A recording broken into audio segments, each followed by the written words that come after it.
Reading Aloud, Nyarlathotep by H.P. Lovecraft. First published in 1920. Read by Matthew Eric Brown. Nyarlathotep, the crawling chaos. I am the last. I will tell the audience void. I do not recall distinctly when it began, but it was months ago. The general tension was horrible. To a season of political and social upheaval was added a strange and brooding apprehension of hideous physical danger, a danger widespread and all-embracing. Such a danger as may be imagined only in the most terrible phantasms of the night. I recall that the people went about with pale and worried faces and whispered warnings and prophecies which no one dared consciously repeat or acknowledge to himself that he had heard. A sense of monstrous guilt was upon the land, and out of the abysses between the star-swept chill currents that made men shiver in dark and lonely places. There was a demonic alteration in the sequence of the seasons. The autumn heat lingered fearsomely, and everyone felt that the world, and perhaps the universe, had passed from the control of known gods or forces to that of gods or forces which were unknown. And it was then that Nyarlathotep came out of Egypt. Who he was, none could tell, but he was of the old native blood and looked like a pharaoh. The Fellahin knelt when they saw him, yet could not say why. He said he had risen up out of the blackness of 27 centuries and that he had heard messages from places not on this planet.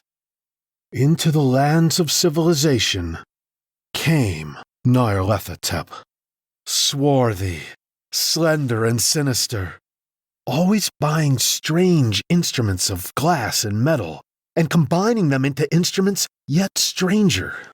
He spoke much of the sciences, of electricity and psychology, and gave exhibitions of power which sent his spectators away speechless, yet which swelled his fame to exceeding magnitude.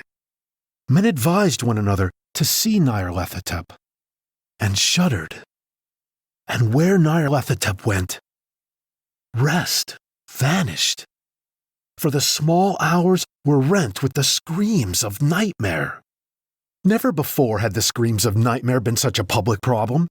Now the wise men almost wished they could forbid sleep in the small hours, that the shrieks of cities might less horribly disturb the pale, pitying moon, as it glimmered on green waters gliding under bridges and old steeples crumbling against a sickly sky.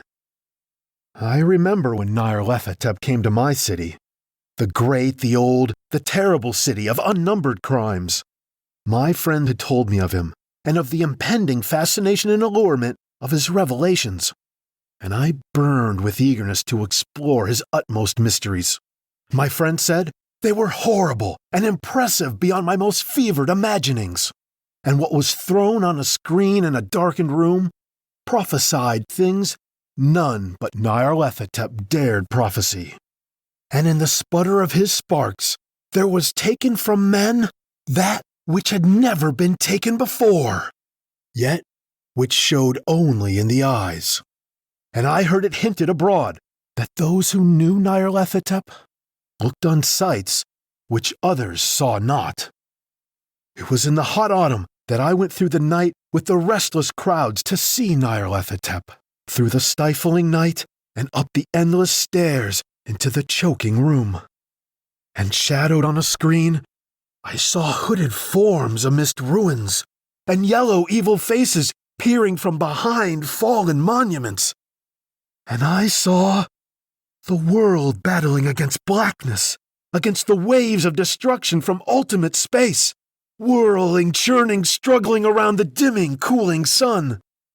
Then the sparks played amazingly around the heads of the spectators, and hair stood up on end, whilst shadows more grotesque than I can tell came out and squatted on the heads. And when I, who was colder and more scientific than the rest, mumbled a trembling protest about imposture and static electricity, Nyarlathotep drove us all out, down the dizzy stairs into the damp, hot, deserted midnight streets. I screamed aloud that I was not afraid, that I never could be afraid, and others screamed with me for solace. We swore to one another that the city was exactly the same, and still alive. And when the electric lights began to fade, we cursed the company over and over again, and laughed at the queer faces we made. I believe we felt something coming down from the greenish moon. For when we began to depend on its light, we drifted into curious, involuntary marching formations, and seemed to know our destinations, though we dare not think of them. Once we looked at the pavement and found the blocks loose and displaced by grass, with scarce a line of rusted metal to show where the tramways had run. And again, we saw a tram car, lone, windowless, dilapidated, and almost on its side. When we gazed around the horizon, we could not find the third tower by the river, and noticed that the silhouette of the second tower was ragged at the top.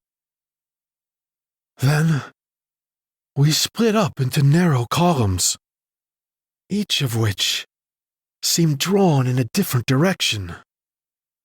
One disappeared in a narrow alley to the left, leaving only the echo of a shocking moan. Another filed down a weed-choked subway entrance, howling with a laughter that was mad. My own column was sucked toward the open country, and presently I felt a chill, which was not of the hot autumn, for as we stalked out on the dark moor, we beheld around us the hellish moon glitter of evil snows, trackless, inexplicable snows, swept asunder in one direction only, where lay a gulf all the blacker for its glittering walls. The column seemed very thin indeed, as it plodded dreamily into the gulf.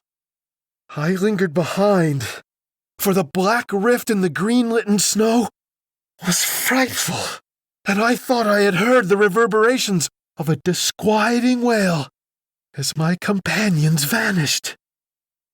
But my power to linger was slight, as if beckoned by those who had gone before.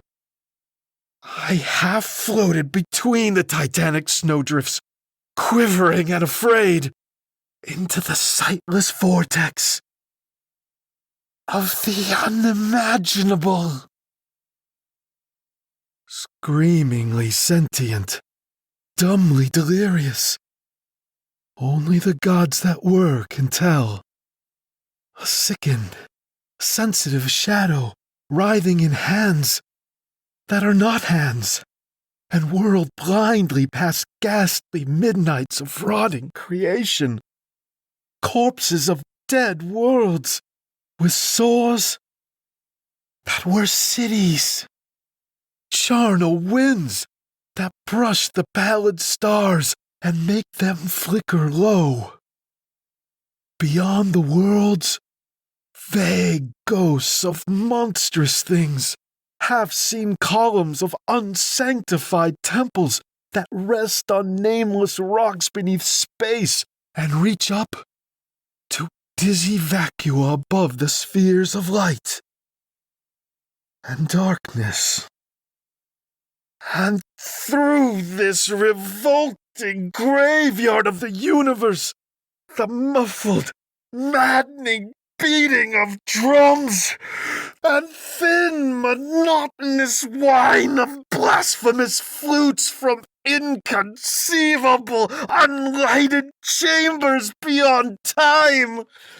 The detestable pounding and piping whereunto dance slowly, awkwardly, and absurdly the gigantic, tenebrous, ultimate gods.